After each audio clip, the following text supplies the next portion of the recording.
दोस्तों, Colors TV के popular serial Parineeti में अब आ चुका है ऐसा मोड़ जिसे देखकर दर्शक अपनी कुर्सियों से उठ ही नहीं पाएंगे। जी हाँ दोस्तों, यहाँ पर आदित्य और प्रीत की शादी को आखिरकार सुषमा कश्यप ने पूरे दिल से स्वीकार कर लिया है। वह सुषमा जिसने कभी आदित्य और प्रीत को एक साथ देखना भी गुनाह समझा था, अब वही औरत सबके सामने यह ऐलान करती है कि उसकी बहू अब सिर्फ और सिर्फ प्रीत है। इस फैसले के बाद आदित्य की मां के पास कोई और रास्ता नहीं बचा। चाहे मन से लाख विरोध करती हो, लेकिन सुषमा कश्यप की बात को टालने की हिम्मत उनमें नहीं थी। इसी वजह से उन्होंने मजबूर होकर प्रीत और आदित्य का गृह प्रवेश करवा दिया। घर में जब प्रीत ने पहली बार दहलीज पर कदम रखा, तो पूरा माहौल बदल गया। घुंघरू की हल्की आवाज, आरती की थाली और दियों की लौ मानो इस शादी को दुआएं दे रही थी। लेकिन दोस्तों, जैसा कि आप जानते हैं, हर खुशी के पीछे छुपा होता है एक साया, और इस बार भी ऐसा ही हुआ। गृह प्रवेश के दौरान सबकी नजरें सिर्फ प्रीत और आदित्य पर थीं। सभी मेहमान तालियां बजा रहे थे, खुशियां मना रहे थे, लेकिन तभी एक कोने में खड़ी नीति के चेहरे पर जलन और गुस्से की लकीरें साफ दिखाई दे रही थीं। उसकी आंखों में सिर्फ और सिर्फ बदले की आग थी। वह बड़बड़ाई, प्रीत और आदित्य, तुम दोनों को तो मैं बर्बाद करके रहूंगी। तुम दोनों ने मेरी बेटी के साथ इतना बड़ा धोखा किया है, सत्य है। मेरी बेटी की जिंदगी बर्बाद करने की कीमत तुम दोनों को चुकानी ही पड़ेगी। दोस्तों, नीति का यह गुस्सा अब आने वाले वक्त में खौफनाक तूफान लेकर आने वाला है। इधर निशा की बात करें तो वह सबके सामने तो यही दिखावा कर रही थी कि उसने आदित्य और प्रीत की शादी को दिल से स्वीकार कर लिया है। से बेसाबे पे मिठाई बांटती, मेहमानों से मुस्कुराकर बातें करती और यह जताती रही कि उसे अब कोई फर्क नहीं पड़ता।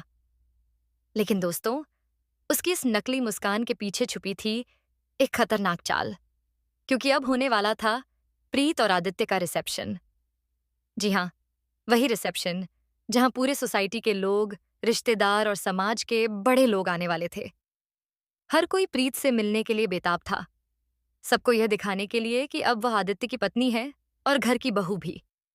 लेकिन इसी रिसेप्शन की रात को रचा जाने वाला था अब तक का सबसे बड़ा खेल। यहाँ पर सुषमा कश्यप को भी एक ऐसा सच याद आता है जो उन्होंने बरसों से दबाकर रखा था। उन्हें अब भी याद है जब सबके सामने यह कहा गया था कि उनकी जान किसी ने बचाई थी। वह किसी और का नाम लेकर अपना एहसान जताना चाहती थीं, लेकिन दरअसल वह प्रीत ही थी जिसने उनकी जान बचाई थी। हाँ दोस्तों, असलियत यह थी कि निशा नहीं, बल्कि प्रीत ही वह लड़की थी जिसने अपनी जान की परवाह किए बिना सुषमा कश्यप को मौत के मुंह से खींचकर बाहर निकाला था। मगर उस दिन सच को छुपा दिया गया ताकि निशा को परिवार में अच्छा स्थान मिल सके। लेकिन अब सच सामने आने का समय करीब था। रिसेप्शन की रात घर को फूलों और लाइटों से सजाया गया। हर तरफ मेहमान, संगीत और खुशियों का माहौल था। आदित्य शेरवानी में किसी राजकुमार से कम नहीं लग रहा था, और प्रीत लाल लहंगे में इतनी खूबसूरत लग रही थी कि हर किसी की नजर उसी पर टिक गई। लेकिन दोस्तों, इसी खूबसूरती और खुशी के बीच छुपा था काला खेल। निशा ने पहले ही अपने गुंडों से प्लान बना लिया था। उसने पैसे देकर एक नकाबपोश आदमी को हायर किया था।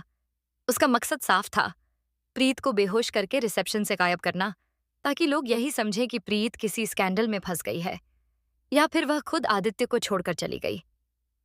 निशा चाहती थी कि आज की नजरों में प्रीत की इज्जत मिट्टी में मिल जाए और आदित्य फिर से अकेला हो जाए।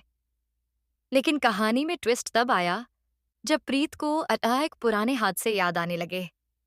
उसे याद आया कि कैसे एक बार पहले भी कोई उसे बेहोश करने की कोशिश कर चुका था, और इस बार उसने तय किया कि वह अपने साथ होने वाला यह खेल कभी सफल नहीं होने देगी। रिसेप्शन के बीच जैसे ही नकाबपोश आदमी पास आया और प्रीत को इंजेक्शन देने लगा, तभी प्रीत ने झटके से उसका हाथ पकड़ लिया। उसकी आंखों में डर नहीं, बल्कि हिम्मत की चमक थी।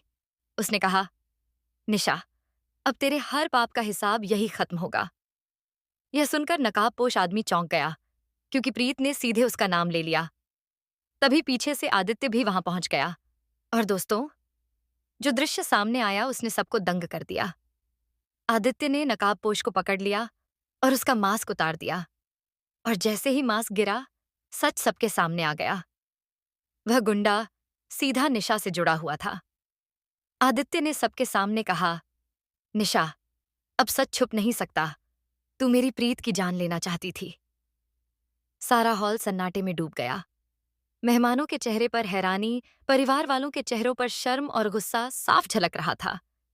सुषमा कश्यप तक ने अपना सिर पकड़ लिया। लेकिन दोस्तों, ट्विस्ट यहां खत्म नहीं होता, क्योंकि तभी नीति भी वहां पहुंचती है और सबके सामने चिल्ला उठती है, प्रीत, यह तो बस शुरुआत है। तूने मेरी बेटी की जिंदगी बर्बाद की और अब मैं तेरी हर खुशी को पल पल जलाकर राख कर दूंगी। दोस्तों, यह धमकी अब इस कहानी को और खतरनाक मोड़ देने वाली है, क्योंकि एक तरफ निशा जेल जाने से बचने के लिए नई चालें चलेगी, वहीं दूसरी तरफ नीति अपनी बेटी का बदला लेने के लिए प्रीत और आदित्य की जिंदगी नर्क बनाने पर तुल जाएगी। अब सवाल ये है, क्या प्रीत और आदित्य इस बार भी हर साजिश का सामना कर पाएंगे? क्या उनका रिश्ता इन तूफानों में और मजबूत होगा या फिर टूट जाएगा? क्या कभी इस कहानी को सच में हैप्पी एंडिंग मिलेगी, या फिर आने वाले दिनों में खून, आंसू और साजिशें इस रिश्ते की नींव हिला देंगी? तो दोस्तों, अब आपके लिए यही सवाल है, ज़ाहिरी सवाल बैठे है। आपको प्रीत और आदित्य की जोड़ी कैसी लगती है? और क्या आप भी मानते हैं